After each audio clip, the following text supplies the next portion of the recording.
Helvete, Rikard. Jeg tror ikke, jeg har set dig smile, mand. Jeg har ikke så meget smil af. Så hvad fanden gør det der for? Og det er det eneste, jeg kan.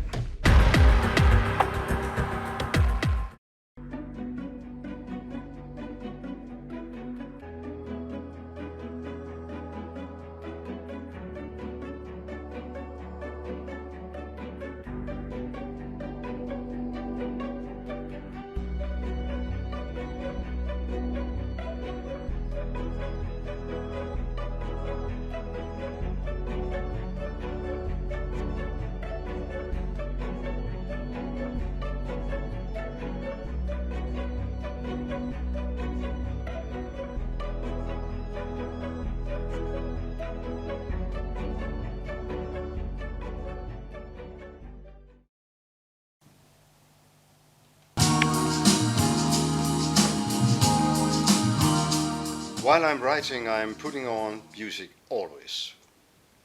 The moment I'm getting death, no words from me anymore. For me, it's very important to be a complete person. I have good hands. I'm a good handyman. So, of course, I'm renovating houses. I play music well, so that's why I'm playing music. I'm trying to take care of all my hobbies and interests, and even the strange ones like lying on the sofa and looking at tennis for like 12 hours. Actually, I am a lazy person. That means that I always want to do something else or nothing. Just football in the telly, that's perfect. But there will not come any book out of that. So I have to do like my father did always, to be a little ashamed of being lazy. And being ashamed of being lazy means you have to work.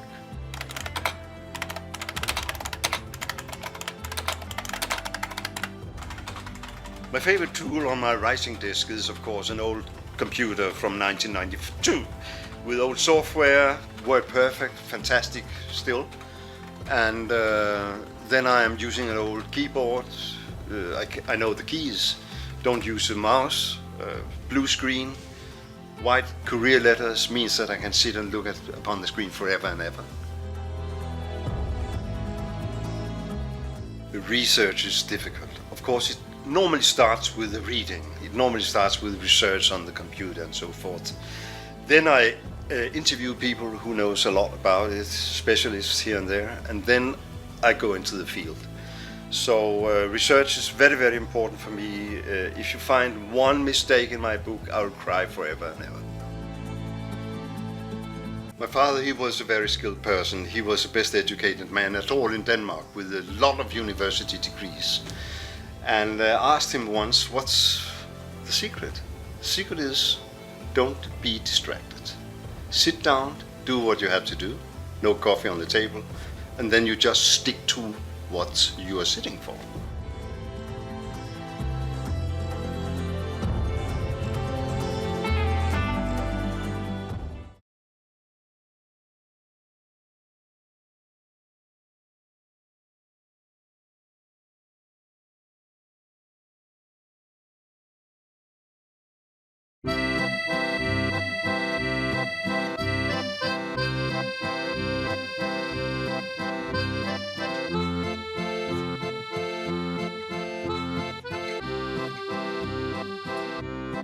So I'm Barry Fuscher. I'm here to meet Jussi Adler-Olsen, the king of Danish crime fiction, who I've read from the very first book, Mercy onwards, and you're here in London for the third book. Well, Karl Mørck is a mixture between I and an insane patient I met when I was 6 years old. The good side, the intelligent side, the funny side, that's me. And the strange side, that's the insane patient who I loved very deeply. He was a killer. He murdered his wife, you know. And my father said, well, they fought like a dog and cat, and he won in the end. That's it. Not to make a big drama out of this. We must go back to that very interesting childhood you had at some point. Okay. It's particularly interesting, and it might explain the strange nature of some of your books. But Yeah. Karl is, a lot of people when they were reading Mercy, I remember people would ring me up and say, have you got to the Muslim assistant yet? And I would ring them up and say, have you got to the Muslim assistant? Now, he is a kind of masterstroke. Yeah. Was he always on the cards for you that you would have an Yes. interesting assistant? Yes, you must have a sidekick. But within a few books, it will be stereotypically. In how many ways can they interact? So you must give them secrets, deep secrets, and make a lot of personalities in each character, So therefore, a lot of interaction can happen. But in the end, it will be stereotypically anyway. So therefore, you must have a third character, the chaos power, the anarchy, and that's Rose. So within those three characters, you can have all the interactions between them possible. So you could say, in fact, it's like Freud, isn't it? So it's like the ego, the id, and the superego. So you've got one who just is the chaos thing, who will just do anything. You know everything, Barry. But it's true, and that's the way I worked it out. So those characters, they are catalyzing each other, and they are tempting each other to do stuff they don't like, actually. But behind their characters are some secrets. And we're trying, very slowly to unpack the secrets within perhaps 10 books. Right. So in number 1, you have the platform. The man sitting in the cellar, doing nothing, wanting to do nothing, only to be sacked and have his pension. And that's what it's all about. I mean, and therefore he can do whatever he likes. He can, in every region, in every kind of police work, he can act if he likes. And then Assad, he's there. Maybe he's Assyrian, you don't know really. Maybe he's called Hafez el-Assad. Not very practically those days, but these days. But anyway, this guy has got a lot of secrets and a lot of skillnesses. And they are doing so well together, so they can solve whatever. I mean, Sherlock Holmes, go home. In And fact, who is Watson and who is Sherlock Holmes? well, that's a very good point, and I was going to bring that up. You might initially, when you see those two together, think Holmes and Watson. Yeah. It's not that simple, is it? Yes. It's like that. In fact, Karl Merck, unlike most detectives, is a bit lazy. He's incredibly lazy like I. I mean, I hate to work, actually, but I'm ashamed of it. He's not. Until Assad is arriving. Then he is too. But isn't it good also to have a character like Assad who is always saying embarrassing things, who seems to have, he's almost like someone who's sociopathic. Yeah. He doesn't know how to behave in conversations with people. Maybe that is what we're thinking now. But you never know with those characters. This is the longest detective story even you have ever read, Barry Forshaw. Because they are, the plot lines, they are turning around each other for 4,500 pages. This is not Agatha Christie. This is not Raymond Chandler, where you can smoke one day with the right hand and another with the left, being divorced and something like that. Real stories coming through all 10 books. But making them as standalones with cases, each of them, that are quite, I hope, original. And isn't one of the pleasures of the books the time you spend with that trio? Yeah. In a way, we almost don't mind if a chapter's passed and we haven't got any further to finding out who sent a message in a bottle, or because we're enjoying being in their company. Yes, sure. Going back to Karl Merck, isn't one of the pleasures of reading about him is we all like to be the person who nobody takes seriously, but who really is going to get results in the end. Sure. So Karl Merck with Assad is going to get results, and nobody takes him seriously. It's the Department of Lost Causes, isn't it, that they work in? Absolutely.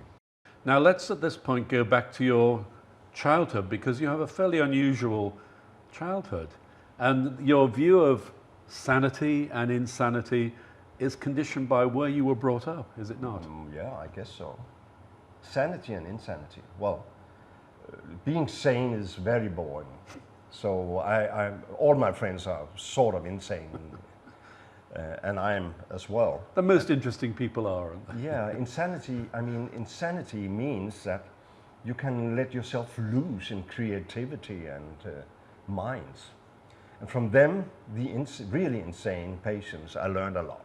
So your father was it was a psychiatric clinic you were brought up in? You must mention that. Yes. Yes. So tell us about that. That must have been strange because did you know who were the patients and who were the doctors? Was it always clear, the dividing line? Well, I was scared of the doctors, I must say. They were the authorities. They could press the button, you know.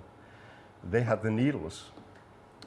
Well, the doctors, they were very scary and they misused their power so often. We are talking about the mid-50s now.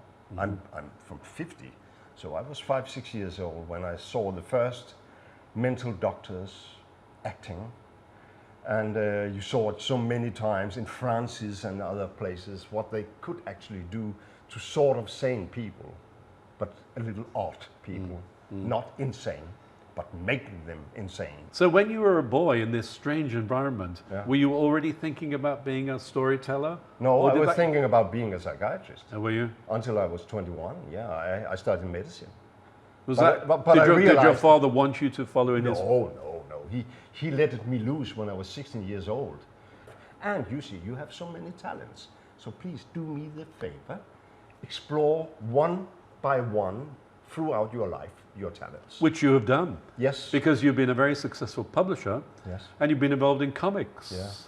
So, but readers are glad that you turned to writing thrillers. Thank you. God. Yes. You're very good at loathsome villains. Really? Tell us about the villains of Disgrace.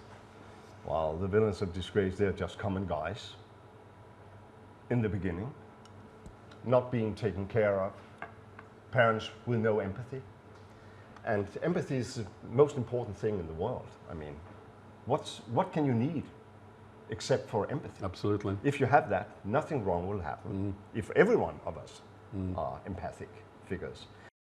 Rose is a terrific character. So, and she is not in any way a conventional woman. She's difficult. She maybe has her own problems. Oh, yeah. And I can tell you, okay. she is having her own problem, and all the three of them are having their own problems. I made the synopsis, the stories of Carl, Assad, and Rose. So that's all worked out already in your mind? From the very first page, I knew the stories.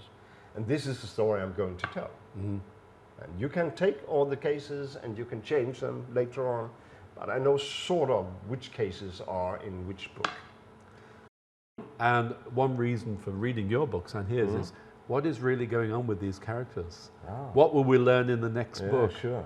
So that second book, when you were writing it, did you have, you know the phrase second novel syndrome, as the pressure after a very successful first book? No, it wasn't that successful. It was number 2 that came It was number 2 that, that made the... number 1. Yeah, okay. It did. No, you know what? I knew the platform, number 1. Number 2, now you must show how violent you can be. I'm not violent, it's the readers, and that's truth. The missing voice, that's my books. The secret of my books is the missing voice, the readers. The readers who are making it harsher, funnier, more sensitive than I actually meant to make it. But I know they will. So in number 2, you have the violent book, and it can't be number 3, because then you will think I can walk on water, and then it can't be in number 1 because I won't have an audience. I had to do it in number 2 to show this is the level. And number 3, you are going a little up. That's redemption in pace, action, car chases, and so forth. And then number 4, a little lowering on the dramatic curve, having the anecdotes, a little more classically written. Number 5, a little up again, not like the car chase, but a pedestrian chase. And number 6, funny. Number 7, Rose. Number 8, Assad, the story. Right. And then number 9, Carl, and then the firework. That's a whole skeleton. This is an amazingly impressive game plan. Yeah, and this is a game plan. I think readers who are already sold on your books are going to be very intrigued to hear that that's the way. That's a way. It's a parabola that you've got laid out for it. I wonder if one of the reasons for success of Carl is that we all feel when we read about him, he's not James Bond. You might want to be James Bond and have that lifestyle and sleep with all the women you want to sleep with. He is something of a failure, except professionally. Yeah, sure. But he feels this immense... Tell us about the guilt he feels for his colleagues that he thinks he was responsible for. Yeah, you're talking about Hardy, the paralyzed person who was shot at the same incident as Carl and another colleague who was killed, actually. Well, something is happening in the head of Carl that I can't tell you. Yes. And Hardy knows about that. Okay. He's not feeling guilt, you know, but they are buddies. That's it. And they were buddies all through their professional life. And he's taking care of his buddy. He's bringing him home. So that means really bringing him home. A paralyzed person in the bed, in his living room, he's taking care of him. Not for guilt, not for shame, but because he's his buddy. That's why. Or, question mark. You never know, but in the mind of Hardy, a lot is going on. And he's not three-dimensional in my stories. Carl is, because you're in his head. Assad is not. He will be later on, and Rose as well. I'm thinking about making him three-dimensional now, Hardy, not in book number 6, but maybe in number 8, so you can see what's actually is the bond between them. Well, that's quite interesting, because talking about Assad again, and going back to Conan Doyle and Holmes and Watson, in those books, we are usually Watson looking at Sherlock Holmes, whereas in your books, we are wondering what's going on in Assad's mind. Yeah. He makes these cryptic comments, Yeah. and what is he thinking? What is he doing? What has upset him? Yeah. He's the one, unlike the detective, we are on Karl Merck's side, Yeah. which is an interesting approach. But you know, in Carl, a lot of things is happening that he's not really aware of. It will come up, it will appear. So therefore he can be three-dimensional. We can use his point of view because he's not thinking about what's really going on. He's not very reflective about that. But Assad is clear in his head, I can tell you. And if I was in his head, you would know everything about the complete story. Also the stories about Rose and Carl, because maybe he knows. No, there are a lot of good Swedish writers. I mean, all of us, we are so grateful to the couple of Sjöwall and Wahlöö. They were the kings, really. I'm not. They were the kings and queens. We learned everything about dialogue, taking the topics of social stuff happening, politics and everything, mixing it together and doing, I mean, short stories within everything. Nice characters like Gunvald Larsson and Beck. So they deserve that we really lie on our knees and say thank you. What can I tell? You know, misuse of power. That's the topic of all my books. And it's, in this case, it's not about religion. You believe that. It's not about sex. It's about misusing of power. And it could be whatever. It could be Microsoft, Apple, a company of whatever, where you can misuse your power within the organization. You can misuse it to the outside. But the funny thing about misuse is if you can turn the misuse to the organization itself, then you are the strongest guy. And I'm good in judo, so I know that. You just try to kill me with a knife. I can show you. I won't attempt. No, please don't. But what I mean to say is here that the villain, he's doing that trick. Right. Now, that's difficult to talk about the villain in this book because you take your time getting to him. Yeah. But he turns out to be a pretty nasty piece He's of a work. pretty nasty character, and he was treated pretty nasty when he was a child. And I'm not trying to find any excuse for him, but I saw it so many times in the mental hospital. It started there, you know. My father said to me, Jussi, you have to realize, if you're seeing the guys here in this screaming cage, almost naked, and this was in '56, so it was like that before the psychopharmaca. Please realize that they were like you when they were kids, more or less. So they're like human beings, and therefore I could feel pity for them. So you have to put yourself, when you're writing villains, into the mind of the villain? Absolutely. And do you think a villain feels that he's a nasty guy when he looks upon himself in the mirror in the morning? not. No, he can explain why. He's He doing can it because justify. he has to do it in his own... He can justify whatever he's doing, yeah. All of the books function as a standalone. It should be, or else I'm a failure. Right. But it will be difficult in number 8, 9, 10, I guess, not to have been reading the first.